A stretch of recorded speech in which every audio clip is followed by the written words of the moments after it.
perhatikan. Sekalian ke kamera bang. Nah, kiri bawah.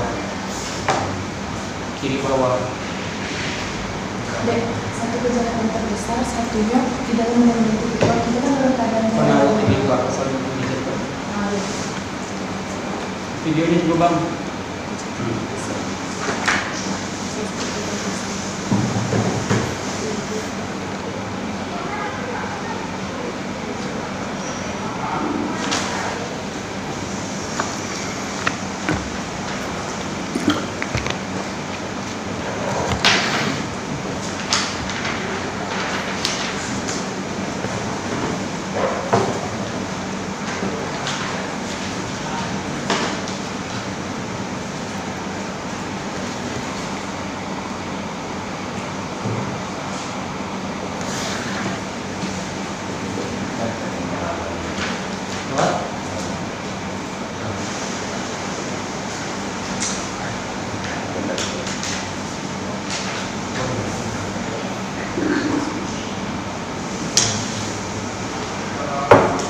Sini matikan dulu ini.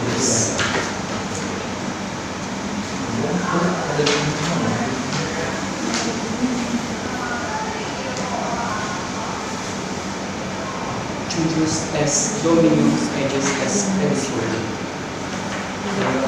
Hah? Ngulum? Abdi.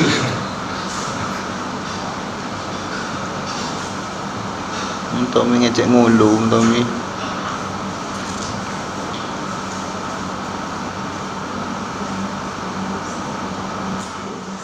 Halo Pak.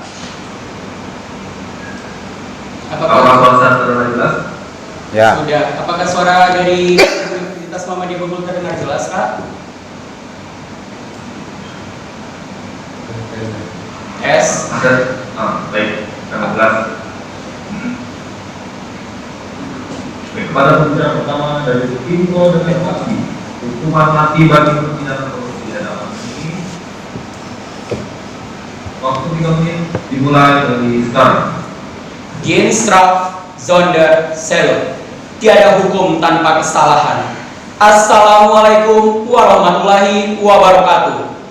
Dewan juri yang arif dan bijaksana yang kami hormati, rekan berpikir kami dari tim kontra yang kami banggakan, serta para pengamat hukum yang berbahagia. Perkenalkan, kami dari Universitas Muhammadiyah Bengkulu dengan komposisi tim. Saya Pemiris Mula Habibi sebagai pembicara pertama, adapun Muhammad Fikri sebagai pembicara kedua, dan Puji Henry sebagai pembicara ketiga. Salam konstitusi.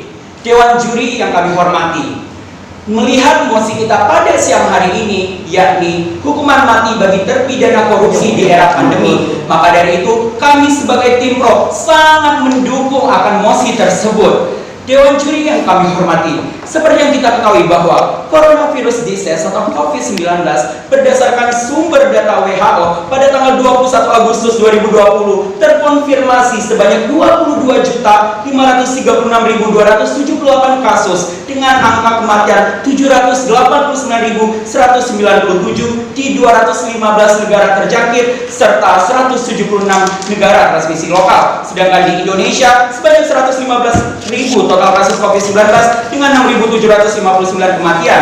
Maka dari itu, Dewan Juri yang terhormat, dibutuhkan kebijakan-kebijakan yang dapat mempercepat penanganan COVID-19 tersebut. Salah satunya ialah dengan penambahan dana APBN dan APBD untuk penanganan COVID-19 ini. Maka dari itu, hal inilah Dewan Juri yang terhormat yang harus kita kawal bersama-sama agar tidak terjadi penyalahgunaan uang tersebut atau yang bisa dinamakan dengan korupsi. Maka dari itu, Dewan Juri yang terhormat, keberpihakan kami terhadap mosi perdebatan kali ini akan kami mulai dari argumen yang bersifat filosofis. Dewan Juri yang terhormat, berdasarkan pasal 2 ayat 2 UU Tipikor, dalam UU Tipikor tersebut disebutkan bahwa hukuman mati bisa dijatuhkan jika korupsi dilakukan saat terjadi bencana alam nasional sebagai penanggulangan tindak pidana korupsi tersebut atau pada waktu negara dalam keadaan krisis ekonomi dan moneter. Dewan Juri yang terhormat, hukuman mati ini sendiri bagi terpidana korupsi di era pandemi ini merupakan salah satu 4 kejahatan terbesar di dunia. Maka dari itu, Selanjutnya akan dijelaskan secara lebih konferensi oleh pembicara kedua dan pembicara ketiga dari tim kami. Terima kasih. Wassalamualaikum warahmatullahi wabarakatuh. Terima kasih buat pembicara pertama dari tim Pro yang menghasilkan yang misalkan waktu 19 detik. Mengenai detiknya akan digunakan atau sudah cukup? Sudah cukup, terima kasih. Baik, terima kasih. Akan dilanjutkan pada pembicara pertama dari tim Kopra dengan waktu yang sama, yaitu 3 menit tanpa instruksi, mulai dari sekarang. Assalamualaikum warahmatullahi wabarakatuh. Salam sejahtera buat kita semuanya. Om Swastiastu, nama budaya. Yang terhormat Dewan Juri serta rekan kami dari tim Pro yang kami banggakan. Terkait mosi yang kita bahas pada saat sekarang ini, yaitu hukuman mati bagi terpidana korupsi di era pandemi, kami yang berposisikan sebagai tim kontra sangat menolak atau tidak menyetujui diberlakukannya hukuman mati bagi terpidana korupsi di masa pandemi. Secara normatif, hukuman mati memang tidak bisa dibenarkan di Indonesia. Pasalnya, jika ditelisik dari sila kedua Pancasila, garis bawah adanya. Ya, silakan. Terima kasih Dewan Juri yang terhormat. Sebagaimana kita ketahui adalah negara Indonesia adalah negara hukum yang mana Undang-Undang Tinggi Undang-Undang Dasar 1945 yang mana di sana menjadi acuan tertinggi daripada pembentukan undang-undang selanjutnya. Dan memang kita dalam kondisi COVID ini kita tidak terjadi krisis ekonomi, tetapi kita terjadi krisis kesehatan. Mohon sudah habis. Dewan Juri yang terhormat, seperti yang kita ketahui pada saat ini, penurunan ekonomi terjadi di Indonesia. Dari data terakhir yang kami dapat, kurang lebih terdapat 5% penurunan ekonomi di Indonesia, Dewan Juri yang terhormat. Kemudian, saya akan lanjutkan argumen gagasan yang telah diutarakan pembicara pertama tadi, Dewan Juri yang terhormat.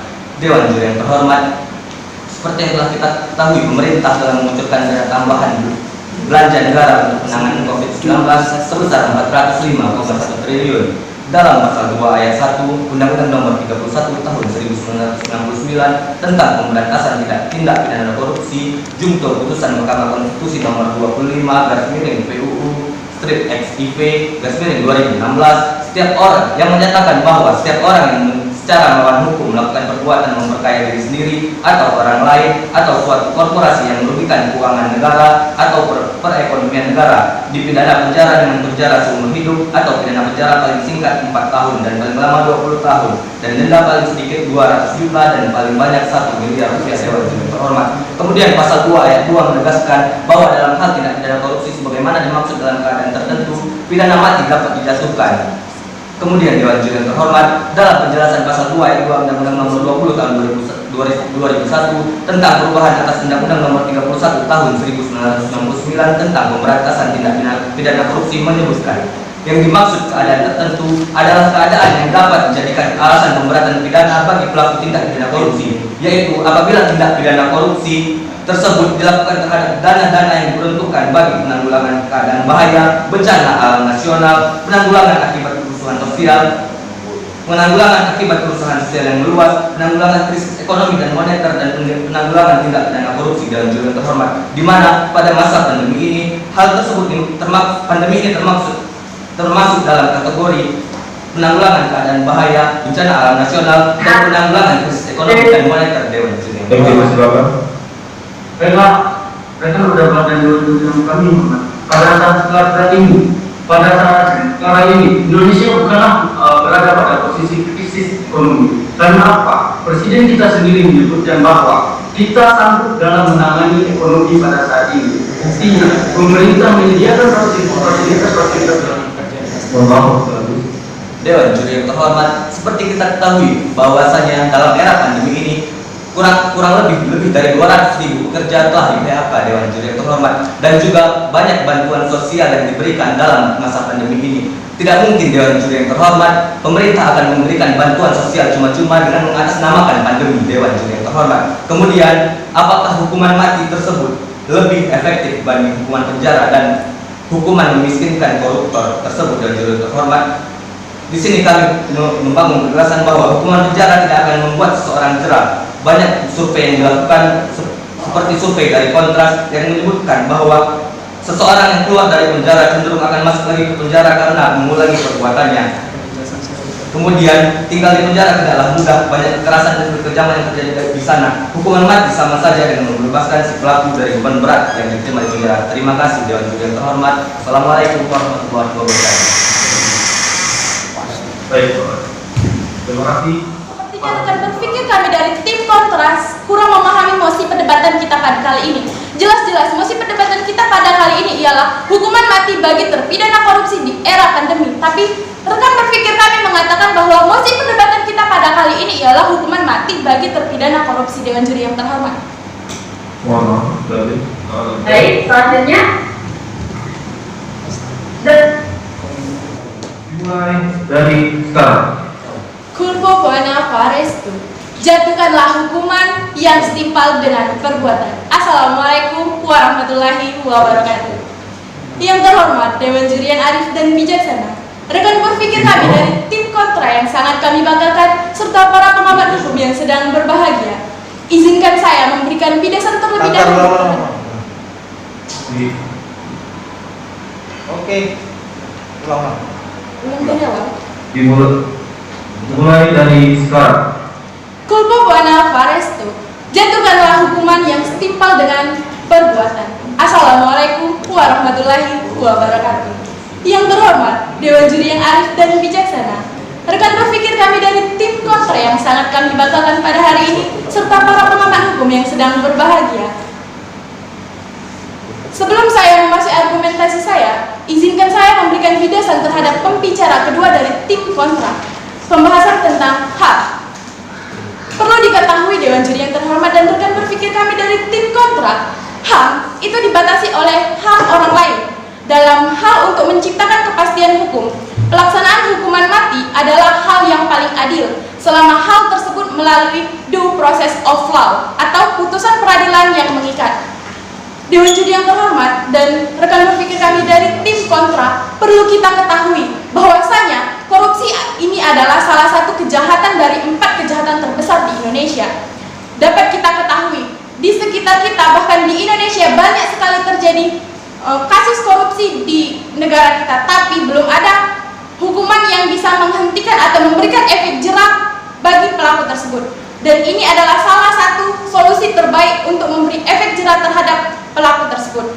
Dan yang ketiga, dalam Undang-Undang Tipikor Pasal 2 Ayat 2, hukuman mati bisa dijatuhkan jika korupsi dilakukan saat terjadi bencana alam nasional sebagai penanggulangan tindak pidana korupsi atau pada waktu negara dalam keadaan krisis ekonomi dan krisis moneter. Perlu diketahui Dewan Juri yang terhormat dan rekan berpikir kami dari tim kontra bahwasanya Indonesia bahkan dunia pada saat ini sedang mengalami keadaan darurat bencana. Itu sudah jelas dalam Undang-Undang Nomor 6 Tahun 2018 tentang karantina dan kesehatan. Nah, dalam hal ini hukuman mati bagi terpidana korupsi. Ya, silakan. Baiklah, sekarang kami perjelas bahwasanya Indonesia bukanlah berada pada posisi krisis ekonomi, melainkan Indonesia berada pada posisi darurat kesehatan, yang mana pada saat ini kita negara Indonesia telah banyak mengeluarkan yang namanya tentang fasilitas umum tentang ekonomi. Terima kasih Dewan Juri yang terhormat dan rekan berpikir kami dari tim kontra. Sepertinya rekan berpikir kami dari tim kontra sedikit mengalami penyempitan pemikiran dalam hal ini. Dewan Juri yang terhormat, sudah jelas-jelas bahwasanya kita sedang mengalami darurat ekonomi. Dari tadi pertanyaan yang dilemparkan dari tim kontra selalu itu saja dan sudah diperjelas dengan pembicara kedua kami 2 kali ketiga kali dengan ini Dewan Juri yang terhormat. Dan membahas tentang kesehatan, jikalau kita dalam keadaan darurat kesehatan, bukannya itu bersangkutan dengan keadaan darurat ekonomi. Dewan Juri yang terhormat, terima kasih. Saya akan melanjutkan argumentasi saya kembali. Dewan Juri yang terhormat, pada saat ini kita belum ada aturan yang bisa memberi efek jerah terhadap pelaku korupsi, dan ini adalah solusi terbaik untuk memberi efek jerah dan ya silakan. Baiklah, tampaknya rekan-rekan dari tim Pro sangat mendukung menyampaikan argumennya. Coba rekan kami dari tim Pro untuk buktikan dengan data bahwa dengan diterapkannya hukuman mati, siaran ini menurunkan tingkat kejahatan korupsi di Indonesia. Terima kasih. Dewan Juri yang terhormat, di dalam Undang-Undang Tipikor Pasal 2 Ayat 2, hukuman mati bisa dijatuhkan jika korupsi dilakukan saat terjadi bencana alam nasional. Dewan Juri yang terhormat, hukuman mati itu lebih efektif dibanding dengan hukuman penjara. Karena Dewan Juri yang terhormat, peluang korupsi di era pandemi ini sangat-sangat besar. Dan untuk rakyat yang harus kita pikirkan, jikalau terjadi nanti tindak pidana korupsi, maka itu sangat merugikan rakyat bahkan negara. Ketua KPK sudah menyatakan bahwa sudah ada laporan bagian dari pemerintah daerah yang dicurigai melakukan korupsi. Untuk itu Dewan Juri yang terhormat, hukuman mati bagi terpidana korupsi ini bisa menghentikan atau memberi efek jerah terhadap pelaku tersebut. Sekian, terima kasih. Wassalamualaikum warahmatullahi wabarakatuh.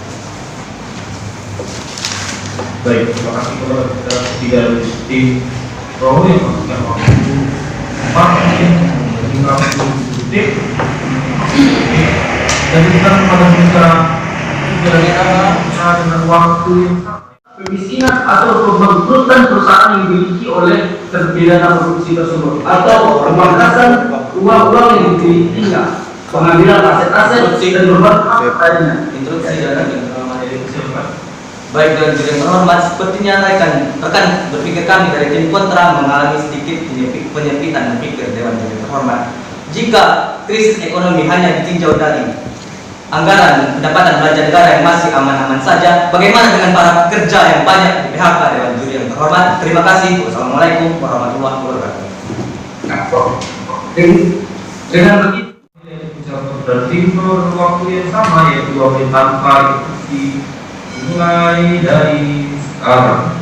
Dewan Juri yang kami hormati, izinkanlah kami dari tim Pro memberikan kesimpulan agar membawa perdebatan kita pada hari ini setingkat lebih maju. Namun sebelum itu, Dewan Juri yang terhormat, saya akan membacakan data grafik dari Dana Moneter Internasional IMF menyatakan bahwa pandemi virus corona memicu krisis ekonomi dan menyebabkan PDB dunia turun 4,9% di tahun ini. Dan COVID-19 ini juga mengakibatkan kerugian 12 triliun USD dalam 2 tahun ke depan. Dan Dewan Juri yang terhormat, rekan berpikir kami dari tim kontra mengatakan bahwa hukuman mati ini bertentangan dengan hak asasi manusia. Tampaknya tim kontra tidak membaca secara konferensi mengenai hak asasi manusia tersebut, bahwasanya hak asasi manusia itu dibatasi oleh hak asasi manusia orang lain dalam hal untuk menciptakan kepastian hukum. Pelaksanaan hukuman mati adalah hal yang paling adil selama hal tersebut melalui due process of law atau putusan peradilan yang mengikat. Dewan Juri yang terhormat, sudah tidak ada lagi alasan bagi tim kontra untuk tidak mengaminkan mosi kita pada hari ini, yakni hukuman mati bagi terpidana korupsi di era pandemi. Dikarenakan yang pertama, hukuman mati ini memberikan efek jerah terhadap terpidana korupsi. Dikarenakan hukuman mati selama ini digadang-gadang sebagai hukuman yang akan memberikan efek jerah paling efektif. Dan kedua, hukuman mati ini memberikan keadilan bagi korban. Dewan Juri yang terhormat, karena tindakan korupsi menimbulkan kerugian besar bagi korban dan tidak mungkin diganti dengan hal-hal material seperti uang. Oleh karena itu, Dewan Juri yang terhormat, mengakhiri nyawa si pelaku dirasa sebagai satu-satunya jalan yang paling adil bagi korban dan keluarganya. Dan yang terakhir, hukuman mati bagi terpidana korupsi di era pandemi saat ini merupakan hukuman yang lebih efektif dibandingkan hukuman penjara, karena hukuman penjara tidak akan membuat seseorang itu jerah, karena berdasarkan survei yang membuktikan.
lupa like and subscribe ya, supaya Parike Institute semakin berkembang.